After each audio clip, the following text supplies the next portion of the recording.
सवारी आती तो है पर सवारी झूठ बोलती है, सवारी के वचन झूठे हो जाते हैं। जी हाँ दोस्तों, जय माता दी। दोस्तों कैसे हो आप सब लोग? आप सभी का हार्दिक स्वागत है महाकाली नॉल भगत ज्ञान यूट्यूब चैनल में। तो आज के इस वीडियो में मैं आपको यही बताने वाला हूँ कि अगर आप किसी सवारी से प्रश्न पूछते हैं तो सवारी का वचन झूठा क्यों पड़ जाता है। अब जो लोग अज्ञानी होते हैं वो लोग फिर उस सवारी को पूजना बंद कर देते हैं, उसको सिर्फ एक भूत प्रेत के नज़रिए से देखना शुरू कर देते हैं। ऐसा होता है। पर दोस्तों आपको सही हकीकत नहीं पता है सवारी कैसे लाई जाती है और सवारी कैसे आती है। ठीक है, सवारी आने के संकेत इससे पहले मिलना शुरू हो जाते हैं और अगर सवारी का वचन झूठा पड़ता है तो वो क्यों पड़ता है वो मैं आपको बताऊंगा। उससे पहले अगर आपने अभी तक हमारे चैनल को सब्सक्राइब नहीं किया है तो जल्दी से चैनल को subscribe to like share comment ज़रूर कर लेना, क्योंकि यहाँ पर आपको ऐसी जानकारी आगे आगे मिलने वाली है जो कि आपको कहीं भी किसी भी चैनल पर नहीं मिली होगी। तो मैं आपको बताना शुरू करता हूँ। तो देखिए, सवारी जो होती है वो आम चीज़ नहीं होती है। सवारी लाना बहुत मुश्किल होता है। किसी देवी देवता की हम लोग सवारी बुलाते भी हैं ना मंदिरों में, तो बहुत मुश्किल होता है बुलाना। देवी देवता आता नहीं है जल्दी। तो मैं आपको एक उदाहरण से बताता हूँ। जैसे कि एक छोटा बच्चा होता है, उसको बेचारे को पता होता है वो बेचारा तो खुद नहा नहीं सकता, खुद खाना नहीं खा सकता, छोटा बच्चा जो होता है।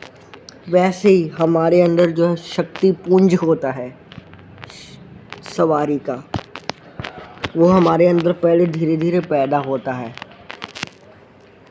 धीरे धीरे जैसे परसेंटेज बढ़ती है, धीरे धीरे जैसे बच्चा बड़ा होता है, फिर धीरे धीरे शक्ति पुंज भी बड़ा होता है। मतलब शक्ति पुंज बच्चे की तरह होता है, छोटे बच्चे की तरह, और वो धीरे धीरे बड़ा होता है। जैसे कि पहले दिन आपको 10%, फिर आपको धीरे धीरे 1 महीना 2 महीना करेंगे 20%, 30%, 40%, ऐसे करके आपको रिजल्ट देखने को मिलेंगे सवारी के भी।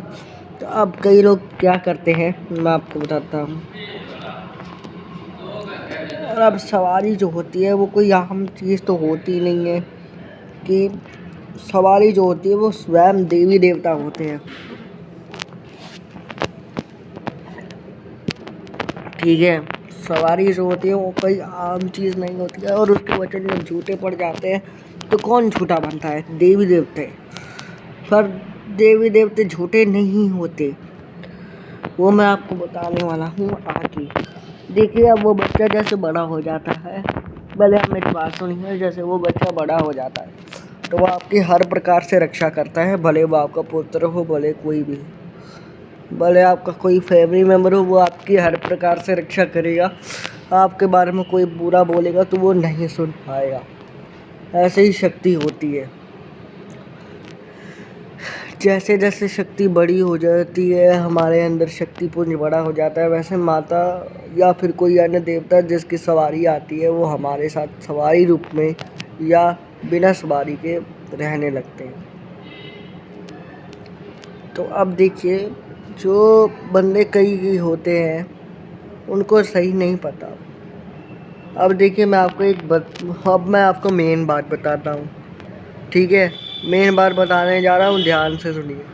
अब देखिए, कई सवारी जो आती है लोगों पर, कम से कम 30% सवारी आती है लोगों पर 30% सवारी आई नहीं कि लोग उसे माता मानना शुरू कर देते हैं, बाबा मानना शुरू कर देते हैं। तो अभी उस व्यक्ति पे पूरी सवारी नहीं आई है, अभी उसकी जो सवारी है वो 30% आई है।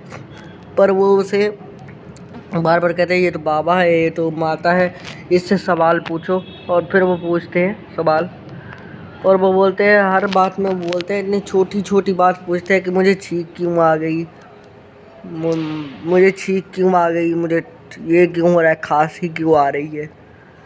ये छोटी छोटी बातें भी वो पूछने लगते हैं। अब देखिए, 30% सवारी उस पर आ रही है ना व्यक्ति पे, तो 70% वो व्यक्ति खुद बैठा है। वो व्यक्ति अपनी जो बातें हैं वो अपने घर वालों की सुन सकता है और वो सवारी तो बस उसके शरीर को ऐसे हिला रही है, ऐसे ऐसे हिला रही है, और जो 70% व्यक्ति खुद बैठा है।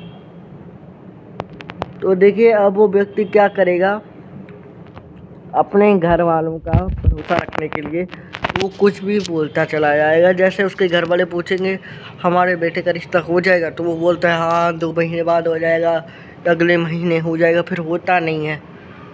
तो फिर लोगों का विश्वास उठ जाता है। क्यों उठा रहे हो विश्वास? देखो तो वो बंदे पे पूरी सवारी खुद नहीं आई है, वो बंदा खुद बोल रहा है। पहले पूरी सवारी आ तो लेने दीजिए आप लोग, फिर ही बंदा बताएगा ना पूरी चीज़। ये सवारी लाना कोई बच्चों का खेल थोड़ी होता है। देखिए आप लोग समझा कीजिए, जो भी ऐसे सवारी को झूठा मानते हैं या सवारी के वचन झूठे हो गए हैं ऐसा मानते हैं, तो वह सवारी के वचन झूठे नहीं होते, वो आपके खुद के उस व्यक्ति के वचन झूठे होते हैं। पर फिर भी झूठी कौन बनती है? सवारी। यही तो कलयुग है कि हम लोगों को सही पता नहीं होता और हम लोग झूठा बना लेते हैं उस सवारी को, उस देवी या देवता को। ऐसा नहीं होता। देख लीजिए आप लोग, सवारी जो आती है वो कभी झूठ नहीं बोलती। देखिए 70% जब वो व्यक्ति खुद बैठा है तो सवारी तो कुछ बोल ही नहीं रही है, सवारी ने तो वचन किए ही नहीं है। तो जो आपसे वचन कर रहा है वो आपका भरोसा रखने के लिए देवी देवताओं पे आपका ही कर रहा है, आपका ही सदस्य कर रहा है। जिस सदस्य पे सवारी आई है वही आपका भरोसा भगवान पे रखने के लिए वही कुछ भी बोले जा रहा है भलाई की बातें, पर वो जाके सच नहीं होती। तो फिर देवी देवताओं को कोसना शुरू कर देते हैं लोग। ऐसा नहीं होता, ठीक है? अब पूरे तरीके से आप लोग समझ लीजिए कि ऐसा नहीं होता, ऐसा होता ही नहीं है। जो सवारी आती है अगर वो 100% आती है तो वही उसके वचन सच्चे होते हैं। अब देखिए 30% सवारी में क्या वचन सच्चे होंगे जब सवारी बोलेगी ही नहीं। वो सवारी तो बस एक काम करती है उस व्यक्ति के शरीर को ऐसे ऐसे हिलाने का, ठीक है? बाकी 70% व्यक्ति खुद बैठा है। तो चलिए दोस्तों, आज की वीडियो में बस इतना ही। मैंने आपको पूरी डिटेल के साथ बता दिया है। अब हम मिलेंगे नेक्स्ट वीडियो में। माँ काली बाबा भोलेनाथ आपकी रक्षा करे। जय माँ काली, हर हर महादेव। खुश रहे आप और खुश रहे आपका परिवार। जय माता दी।